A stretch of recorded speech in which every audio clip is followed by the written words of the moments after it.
আসসালামু আলাইকুম। আশা করি সবাই ভালো আছেন। আমি আজকে আপনাদের যে টপিকগুলো দেখাবো সেগুলো হচ্ছে প্রথমেই দেখাবো টেক্সট এবং টেক্সট এডিট, এরপরে রয়েছে erase, copy, move, mirror, offset এবং অ্যারে। তো আমি শুরু করছি। আমি প্রথমে যে কাজটি করব, ক্যাডে কোনো জিনিস লেখার জন্য আমরা টেক্সট কমান্ডটি ব্যবহার করে থাকি। পরবর্তীতে কোনো ভুল হলে বা সেটাকে আমরা এডিট করতে চাইলে এডিট করতে পারি। তো আমি ধরে নিলাম এটা আমার একটা স্পেসিফিক কোনো ড্রয়িং বা অবজেক্ট। এই অবজেক্টের আমি যদি কোথাও লিখতে চাই, এই লেখাটাই হচ্ছে টেক্সট কমান্ড। তো আমি টেক্সট কমান্ডটা নেয়ার জন্য ড্র টুলবারের শেষের দিকে এ লেখা রয়েছে, এই আইকনটিতে যদি ক্লিক দিই তাহলে আমার টেক্সট কমান্ডটি চলে আসবে। আর যদি কেউ এটা না করতে চান সেই ক্ষেত্রে কিবোর্ড শর্টকাট যখনই টি লিখবেন সঙ্গে সঙ্গে চলে আসবে এম টেক্সট বা মাল্টিলাইন টেক্সট।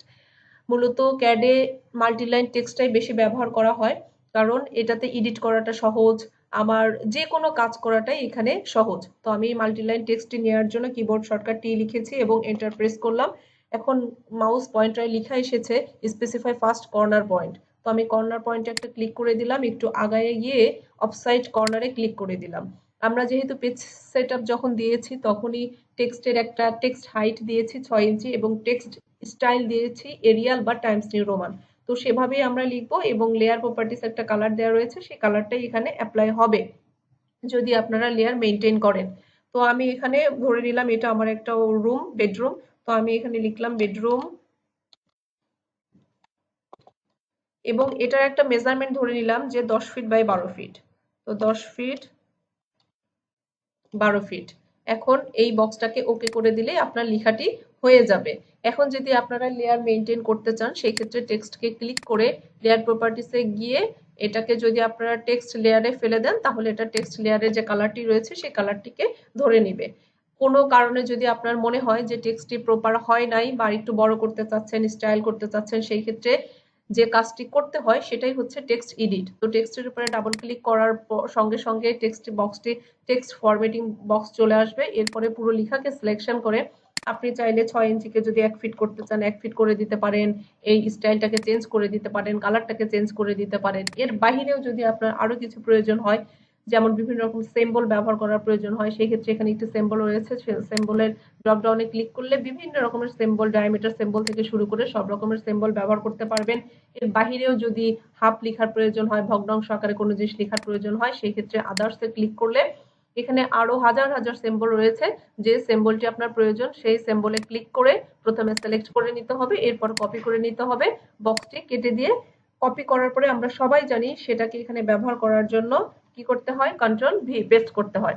তো এভাবে আপনার কাজটি কমপ্লিট করার পরে আপনি যদি বক্সটিকে ওকে করে দেন তাহলেই আপনি পরবর্তীতে যে টেক্সটটি চাচ্ছেন বা যে স্টাইলে চাচ্ছেন সেটি চলে আসবে। আরেকটি কথা বলে নেই, টেক্সট এডিটের এই সময়ে আপনি এর পজিশনটা চেঞ্জ করতে পারবেন, যেমন লেফট, রাইট, সেন্টার, তারপর জাস্টিফাই, এরকম আমরা ওয়ার্ডে যে কাজগুলো করেছি সেই টোটাল পুরো কাজটাই এখানে টেক্সটে করা যায়। তো আশা করি টেক্সট কমান্ডটি সবাই বুঝতে পেরেছেন। এরপরে আমার যে টপিকটি রয়েছে সেটা হচ্ছে ইরেজ। ইরেজ অর্থ হচ্ছে মুছে ফেলা বা কোনো জিনিসকে মোছার জন্য ইরেজ কমান্ডটি ব্যবহার করা হয়। এই ইরেজ কমান্ডটি মূলত ইরেজার থেকে এসেছে। ইরেজারের থেকে এসেছে। ইরেজার দিয়ে যেমন আমরা সবকিছু মুছে ফেলতে পারি, ঠিক একইভাবে এখানে ইরেজার দিয়ে আমার যে লেখাগুলো রয়েছে, অবজেক্ট রয়েছে, ড্রয়িং রয়েছে, সবকিছুকেই মুছে ফেলতে পারি। কেউ যদি ইরেজ কমান্ডটি না ব্যবহার করেন সেই ক্ষেত্রে আপনারা যে অবজেক্টটি মুছে ফেলবেন সেই অবজেক্টে ক্লিক করে ডিলিট বাটনে চাপ দিলেও হয়ে যাবে। তো এই ইরেজ কমান্ডটি আমার মডিফাই টুলবারের ডান পাশে প্রথমেই যে আইকনটি রয়েছে সেটি হচ্ছে আমার ইরেজ কমান্ড। তো আমি ইরেজ কমান্ডে ক্লিক করলাম, আমি যে ড্রয়িংটাকে ডিলিট করে দিতে চাচ্ছি বা মুছে ফেলতে চাচ্ছি সেই ড্রয়িংটা সিলেকশন করে তারপরে আমি যদি কিবোর্ডের রাইট বাটন ক্লিক করি, সরি মাউসের রাইট বাটন ক্লিক করি সেটাও হবে, না হলে কিবোর্ডের ডিলিট বাটনে চাপ দিলে, এন্টারে চাপ দিলেও এটি মুছে যাবে। ইরেজের কিবোর্ড শর্টকাটটি হচ্ছে ই এন্টার। এরপরে দেখেন আপনাকে একটা ডিরেকশন দেওয়া হবে, সিলেক্ট অবজেক্ট, যেটাকে মুছে ফেলবো সেটাকে অবশ্যই সিলেক্ট করতে হবে। এরপরে যদি কিবোর্ডের এন্টারে চাপ দেন মুছে যাবে। যদি কিবোর্ডের এন্টারে চাপ দিতে না চান সেই ক্ষেত্রে মাউসের রাইট বাটন ক্লিক করলেও কিন্তু আপনার অবজেক্টটি মুছে যাবে। তো এটাই হচ্ছে আমার ইরেজ কমান্ড। এরপরে যে কমান্ডটি রয়েছে সেটি হচ্ছে কপি এবং মুভ। আমি কপি এবং মুভ দুইটা একসঙ্গে দেখানোর চেষ্টা করব। কপিটা হচ্ছে একটার অনুরূপ আরো অনেক, যেমন আমার হুবহু আরো বেশ কিছু জিনিস তৈরি হবে, এবং মুভ হচ্ছে আমাকে সরায়ে অন্যত্র নিয়ে যাওয়া, এটাই হচ্ছে মুভ মানে স্থানান্তর। তো আমি কপিটা দেখিয়ে দিচ্ছি। যেমন আমার এখানে বিভিন্ন রকমের অবজেক্ট রয়েছে, টেক্সট রয়েছে। তো আমি এই টেক্সটের অনুরূপ, যেমন একটা বাসায় তো একটা রুমেরই মাপ শুধু 10 ফিট বাই 12 ফিট বা 10 ফিট বাই 15 ফিট হবে না, সেক্ষেত্রে বিভিন্ন 3-4টা রুম থাকতে পারে। তো সব জায়গাতেই এই মাপগুলো টেক্সট লিখার প্রয়োজন হয় না, একটাই লিখে বাকিগুলোতে কপি করে দিলেই হয়ে যায়। তো এটাকে কপি করার জন্য আপনারা প্রথমে কপি কমান্ড নিয়ে সিলেকশন করলেও পারেন, বা সিলেক্ট করে কপিতে ক্লিক করলেও হবে। তো সেই ক্ষেত্রে মডিফাই টুলবারের দেখেন সেকেন্ড যে আইকনটি রয়েছে সেটাই হচ্ছে আমার কপি কমান্ড। কপিতে ক্লিক করলাম, এরপর লেখা এসেছে সিলেক্ট অবজেক্ট, অবজেক্টে সিলেক্ট করলাম, রেডি মোডে যাওয়ার জন্য এন্টার করলাম। যে পয়েন্টে ক্লিক করব সেটাই আমার বেস পয়েন্ট, তো আমি বেস পয়েন্টে ক্লিক করলাম। যে কয়টা প্রয়োজন সেই কয়টা ক্লিক করলে যেখানে যেখানে প্রয়োজন, আপনি ডানে বামে উপরে নিচে বাদ দিয়েও F8 যখন আমরা চাপ দেই তখন এটা অর্থটা অফ করে নিয়ে আমরা 360 ডিগ্রি অ্যাঙ্গেলে বিভিন্ন জায়গায় আমার টেক্সটটি বা অবজেক্টটি আমরা কপি করতে পারবো। তো কপিরও কিন্তু একটা কিবোর্ড শর্টকাট রয়েছে। দেখেন আমি যখন সি লিখবো সঙ্গে সঙ্গে সির যতগুলো কিবোর্ড শর্টকাট রয়েছে সবগুলো চলে আসবে। তো কপি কিবোর্ড শর্টকাট হচ্ছে সিও এন্টার। এরপরে আগে যেভাবে কাজ করেছি ওই একইভাবে অবজেক্ট সিলেক্ট করে এন্টার, কিবোর্ড এর এন্টারে চাপ দিয়ে রেডি মোডে গিয়ে বেস পয়েন্টে ক্লিক করে যেখানে যেখানে আপনার অবজেক্ট প্রয়োজন বা ড্রয়িং প্রয়োজন সেখানে নিয়ে গেলেই কপি হয়ে যাবে। এরপরে যেটি রয়েছে সেটি হচ্ছে আমার মুভ। সেই ক্ষেত্রে আমি বেশ কিছু লেখাকে এখানে ডিলিট করে দিলাম আপনাদের জাস্ট বোঝানোর সুবিধার্থে। আমি একটা টেক্সট রেখে দিচ্ছি। এখন এই টেক্সটটাকে যদি আমি সরিয়ে এই রুমের ভেতরে নিয়ে আসতে চাই, এটাই হচ্ছে মুভ করা।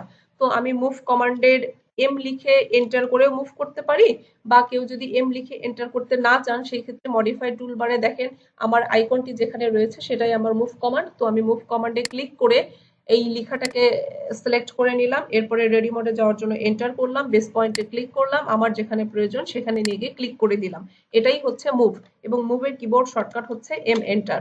তো কপি এবং মুভ দুইটা একই জিনিস, একটা হচ্ছে একটার অনুরূপ আরো অনেকগুলো তৈরি করা, এবং মুভ হচ্ছে একটা জিনিসকে সরিয়ে অন্যত্র নেয়া। ওকে, নেক্সট যে টপিকটি রয়েছে সেটা হচ্ছে আমার মিরর। এই মিরর কমান্ডটি হচ্ছে, আমরা মিরর বলতেই বুঝি দর্পণ। আমি দর্পণের সামনে দাঁড়ালে বা আয়নার সামনে দাঁড়ালে আমি নিজেকেই দেখতে পাবো, এই জিনিসটাই এখানে। একটা অবজেক্টের কে তৈরি করে সেটার মুখোমুখি আর একটা অবজেক্ট যেন তৈরি না করতে হয়, মিররের মাধ্যমে দুইটা আর মুখ একদিকে করা যায়, এটাই হচ্ছে আমার মিরর কমান্ড। সেই ক্ষেত্রে আমি এখানে একটা চৌকাঠ বা রিবেট সেটা ড্র করে নিয়েছি, এবং এটাকে আমি এক যে ডান দিকে যে এর আমি খাঁজ কাটা অংশটা দেখিয়েছি বা এর পার্টটা দেখানো হয়েছে সেটাকেই অনুরূপ ভাবে ডান পাশে নেওয়ার জন্য মিরর কমান্ডটি অ্যাপ্লাই করব। সেই ক্ষেত্রে আমি একটা দরজার মাপটাকে বিবেচনা করি 3 ফিট 4 থেকে 3 ফিট 6 এর মধ্যে।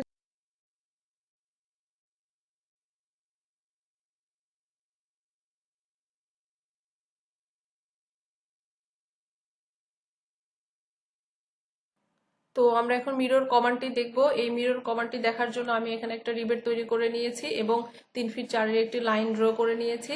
এখন মিরর কমান্ডটি নিয়ে যদি আপনি এটাকে সিলেকশন করে নেন সেটাও হবে। কেউ যদি এটা না চান সেই ক্ষেত্রে আপনি এটাকে সিলেকশন করে তারপরে মিরর কমান্ড অ্যাপ্লাই করতে পারেন, বা মিরর কমান্ড নিয়েও এটাকে সিলেক্ট করতে পারেন। তো আমি মডিফাই টুলবারের মিরর কমান্ড থেকেও নিতে পারি। তা যদি না চাই এমআই লিখে এন্টার করলেও দেখেন মিরর কমান্ডটি চলে আসবে। তো আমি এন্টার করলাম, এখন সিলেক্ট অবজেক্ট, যে অবজেক্টে আমার প্রয়োজন সেই অবজেক্টে সিলেক্ট করলাম, এরপর রেডি মোডে যাওয়ার জন্য এন্টার করলাম। এরপরে লেখা এসেছে specify first point of mirror line. এই মিরর লাইনের ফার্স্ট পয়েন্টটাকে আমি মিড পয়েন্ট হিসেবে কাউন্ট করলাম। মিড পয়েন্টে ক্লিক করে নিচে গিয়ে আমি একটা ক্লিক করব, তারপরে এন্টার করব। দেখেন দুইটার মুখ একদিকে হয়ে গিয়েছে, তার মানে আমার মিরর কমান্ডটি অ্যাপ্লাই হয়ে গিয়েছে। আশা করি বুঝতে পেরেছেন সবাই। এভাবেই আমাদের যে যে ড্রয়িং একই দিকে মুখের প্রয়োজন বা একটা ড্রয়িংকে বারবার প্রয়োজন, সেই ক্ষেত্রে আমরা মিরর কমান্ডটি এখানে অ্যাপ্লাই করে নিতে পারি। এরপরে যে কাজটি করব সেটা হচ্ছে আমার অফসেট। এই অফসেটটা হচ্ছে একটা লাইন নিয়ে সেটাকে 5 ইঞ্চি 10 ইঞ্চি বা আমার যেভাবে যা প্রয়োজন সেই অনুযায়ী বিভিন্ন রকমের লাইন টেনে নেওয়া বা রুম ক্রিয়েট করা, সেটার জন্য এই অফসেট কমান্ডটি ব্যবহার করা হয়। তো আমি এখানে হরিজন্টাল এবং ভার্টিক্যাল দুইটা লাইন নিয়ে নিয়েছি মাপ ছাড়াই। আপনারা চাইলে মাপ দিয়েও নিতে পারেন। এখন আমি একটা ওয়ালকে বিবেচনা করি 5 ইঞ্চি। তো 5 ইঞ্চি যদি ওয়াল হয়ে থাকে সেই ক্ষেত্রে অফসেট কমান্ডটি আমরা মডিফাই টুলবার থেকেও নিতে পারি। কেউ যদি মডিফাই টুলবার থেকে না নিতে চান সেই ক্ষেত্রে ও এন্টার করলে অফসেট কমান্ডটি চলে আসবে, এবং একটা ওয়াল থিকনেস যেহেতু 5 ইঞ্চি, তো আমি এখানে 5 লিখে এন্টার করলাম। এখন এখানে বলা হয়েছে সিলেক্ট অবজেক্ট টু অফসেট, যার অফসেট করব তাকে সিলেক্ট করব, এবং ডান দিকে হোক বাম দিকে হোক যেদিকে আপনার প্রয়োজন সেই দিকে আপনি এটা আরেকটা ক্লিক করে দিলে দেখেন একটার নির্দিষ্ট মাপে বা সমপরিমাণে বিভিন্ন রকমের অবজেক্ট এখানে ক্রিয়েট হয়ে যাবে। এটাই হচ্ছে আমার অফসেট কমান্ড। এই অফসেট কমান্ডটি আমাদের ক্যাডের যে কোনো কাজ করার জন্য বা রুম তৈরি করার জন্য, যে কোনো ড্রয়িং করার জন্য অফসেট কমান্ডটি ব্যবহার করা হয়। ওকে, এরপরে যে কমান্ডটি রয়েছে সেটি হচ্ছে আমার অ্যারে কমান্ড। অ্যারে মূলত একটা ড্রয়িংকে বিভিন্ন বারবার না করে নির্দিষ্ট রো এবং কলামে সাজানোর জন্যই অ্যারে কমান্ডটা ব্যবহার করা হয়। তো এই অ্যারে কমান্ডটি ব্যবহার করার জন্য আমি প্রথমেই একটা রেক্টেঙ্গেল আঁকিয়ে নিচ্ছি খুব ছোট করে, 1 ইঞ্চি বা 2 ইঞ্চির মতো করে। তো আমি shift@@ নিয়ে নিলাম, এখানে দিলাম 1 ইঞ্চি, 1 ইঞ্চি, এন্টার। তো 1 ইঞ্চি বাই 1 ইঞ্চির একটা স্কোয়ার রেক্টেঙ্গেল তৈরি করে নিয়েছি। তো এটাকে আমি অ্যারে করব। আমি প্রথমে রেক্টেঙ্গুলার অ্যারে করব, এরপরে আপনাদেরকে পোলার অ্যারে দেখাবো। রেক্টেঙ্গুলার অ্যারেটি করার জন্য আমি এই অবজেক্টকে প্রথমে সিলেকশন করে নিলাম, এরপর অ্যারের এআর লিখে এন্টার করলাম। তারপরে এখানে লেখা এসেছে রেক্টেঙ্গুলার অ্যারে, তো রেক্টেঙ্গুলারে ক্লিক করে দিলাম। এখন দেখেন নিচে কমান্ড বারে লেখা রয়েছে array select grip to edit array, or আরো বিভিন্ন রকমের কিছু লেখা রয়েছে। আমার কলাম এবং রো প্রয়োজন, এই জন্য আমি কলামে ক্লিক করে দিলাম। এখন এখানে লেখা আসছে enter the number of column, কয়টা কলাম দিব, আমি কলাম সংখ্যা দিয়ে দিলাম 10। এরপরে লেখা আসছে specify the distance between column, দুইটা কলামের মাঝের যে ডিস্টেন্সটা সেই ডিস্টেন্সটা দিয়ে দিলাম আমি হচ্ছে 3 ফিট, এন্টার। এরপরে আমি রোতে ক্লিক করে দিলাম, রো কয়টা রো দিব, 10টা রো দিব, এন্টার। এবং রোর যে ডিস্টেন্সটা রয়েছে সেটা দিব 3 ফিট, এন্টার। দেখেন আমার নির্দিষ্ট দূরত্বে যে স্কোয়ারগুলো করা ছিল সেটা নির্দিষ্ট দূরত্বে বসে গিয়েছে। এটাই হচ্ছে আমার রেক্টেঙ্গুলার অ্যারে। এরপরে যে কাজটি করব সেটা হচ্ছে পোলার অ্যারে। পোলার অ্যারেটি করার জন্য আমি এখানে ছোট্ট একটি সার্কেল ড্র করে নিলাম, একটু ফুলের মতো করে নিব আর কি, এবং এখানে একটা আর্ক দিয়ে ফুলের মতো করে নিচ্ছি। এখন এটারই চারপাশে আমি পোলার অ্যারে করে একটি ফুলের মতো তৈরি করব। এই জন্য আমি যে আর্কটি ডিজাইন করেছি আর্কটিকে সিলেকশন করে এআর করে লিখে এন্টার করলাম। এরপরে পোলার অ্যারেতে ক্লিক করলাম, তারপরে লেখা এসেছে specify centre point of array. Centre পয়েন্টটা হচ্ছে সার্কেলের যে সেন্টারটি রয়েছে সেটি, সেখানে একটা ক্লিক করে দিব। দেখেন আমাকে এখানে ডিফল্ট ভাবে 6টি ফুলের মতো দেখাচ্ছে। আমি চাইলে এটাকে বাড়াইতেও পারি, কমায়ও দিতে পারি, এই জন্য এটাতে ডাবল ক্লিক করলাম। যে বক্সটি চলে আসবে এখানে যে 6 রয়েছে আইটেমটা, এই আইটেমটা 6 না করে আমি এখানে 16 করে দিতে পারি, বা যার যেটা প্রয়োজন, যে সংখ্যাটা প্রয়োজন সেটা করে দিলে দেখেন এটা সুন্দর একটা ফুল তৈরি হয়ে যাবে। এটাই হচ্ছে আমার পোলার অ্যারে।